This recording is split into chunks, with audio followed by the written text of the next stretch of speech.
नमस्कार, मैं हूं शिशराज। और बच्चों, देखिए आज हम एक कहानी आपके सामने लेकर आए हैं, छोटे बच्चों के लिए कहानी। और कहानी का नाम है पेड़ एक और मालिक दो। यानी एक पेड़ है इस कहानी में और उसके मालिक कितने हैं? दो मालिक हैं।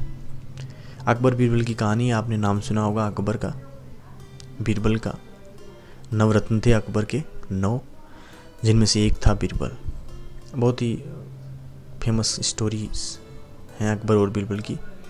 तो लीजिए, पेड़ एक और मालिक दो। देखिए, एक बार की बात है, रोज़ की तरह ही बादशाह अकबर दरबार में बैठकर अपनी प्रजा की समस्याएं सुन रहे थे। सभी लोग अपनी अपनी समस्याएं लेकर बादशाह के सामने हाजिर हो रहे थे। और तभी राघव व केशव नाम के दो पड़ोसी अपनी समस्या लेकर के आए। तो कौन कौन लोग हैं इसमें? दो आदमी हैं, एक का नाम है राघव, एक का नाम है केशव। वो दोनों लोग जो हैं लड़ते झगड़ते महाराज के पास में आए। अब उन्होंने कहा, महाराज, अब समस्या उनकी क्या थी? केशव और राघव का जो घर था, उन दोनों के बीच में एक आम का पेड़ था। केशव बोल रहा था ये आम का पेड़ मेरा है, और राघव बोल रहा था मेरा है। यही समस्या थी।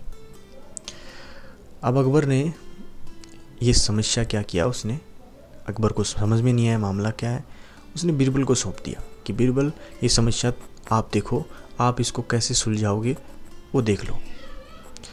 बीरबल ने कहा, ठीक है महाराज। बीरबल ने क्या किया, 4 सिपाहियों को बुलाया। 2 सिपाहियों को केशव के घर भेजा और 2 सिपाहियों को अकबर के घर भेजा।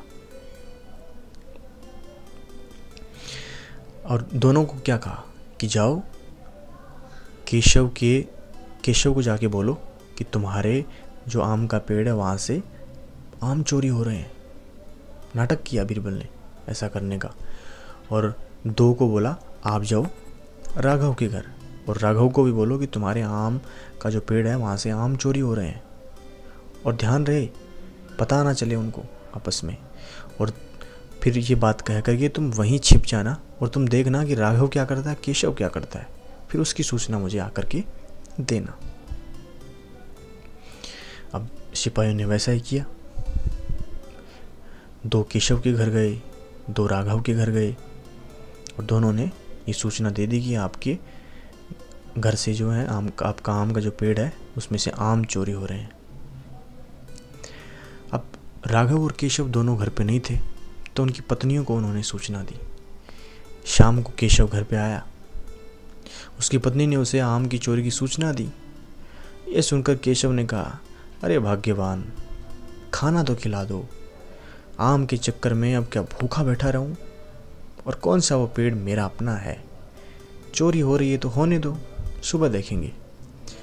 देखिए, केशव के ये शब्द थे। जब केशव शाम को आया घर में, तो उसकी पत्नी ने कहा, आज 2 सिपाही आए थे और वो बोल रहे थे कि आम चोरी हो रहे हैं आपके। तो केशव ने क्या कहा कि कौन सा मेरा अपना है, सुबह देखेंगे, पहले खाना तो खाने दो। उधर राघव घर आया, उसकी पत्नी ने भी बताया उसको। और राघव उल्टे पैर पेड़ की तरफ दौड़ा। उसकी पत्नी ने पीछे से आवाज़ लगाई, अरे खाना तो खा लीजिए। जिस पर राघव ने कहा, खाना तो सुबह भी खा सकता हूँ, लेकिन अगर आज आम चोरी हो गए तो मेरे पूरे साल की मेहनत पर पानी फिर जाएगा। देखिए, दोनों के अलग अलग बिल्कुल उल्टे हैं।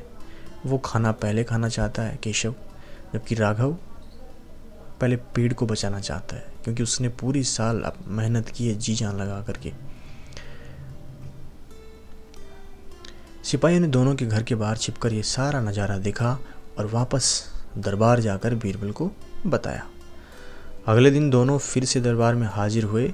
उन दोनों के सामने बीरबल ने बादशाह अकबर से कहा, जहाँ पनाह, सारी समस्या की जड़ वह पेड़ है, क्यों न हम वो पेड़ ही कटवा दें?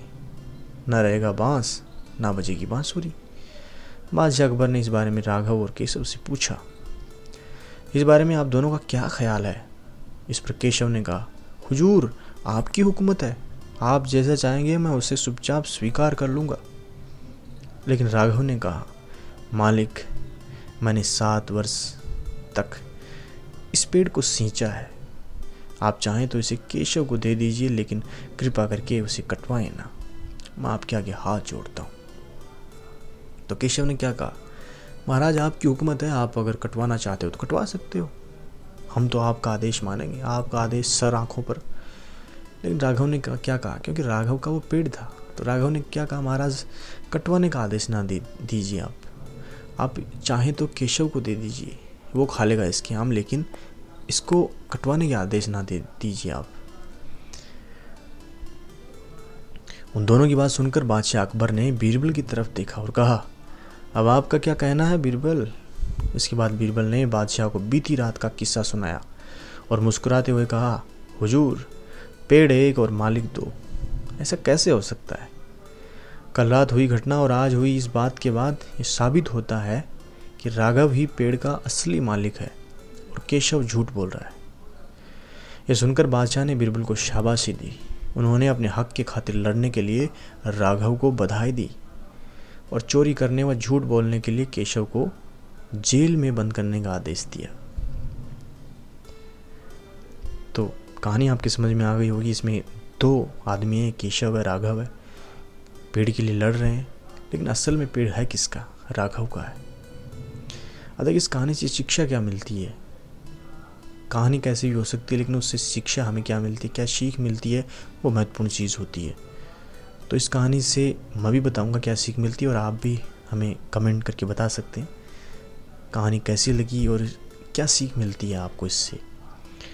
तो सीख क्या मिलती है, एक पेड़ और मालिक दो कहानी से हमें ये सीख मिलती है कि परिश्रम किए बिना छल से किसी और की चीज़ चुराने का अंजाम बुरा होता है। यानी बिना परिश्रम किए हम किसी और की चीज़ को चुरा लेते हैं, दूसरे की मेहनत की चीज़ को, इसका अंजाम बुरा होता है, ये सीख मिलती है। और भी बहुत सारी सीख हो सकती हैं इस कहानी से, झूठ नहीं बोलना चाहिए, बहुत सारी कहानियाँ हो सकती हैं, सीख हो सकती हैं, तो आप हमें कमेंट करके बता सकते हैं। तो ये थी कहानी पेड़ एक और मालिक दो। तो थैंक यू सो मच, सुनने के लिए बहुत बहुत धन्यवाद।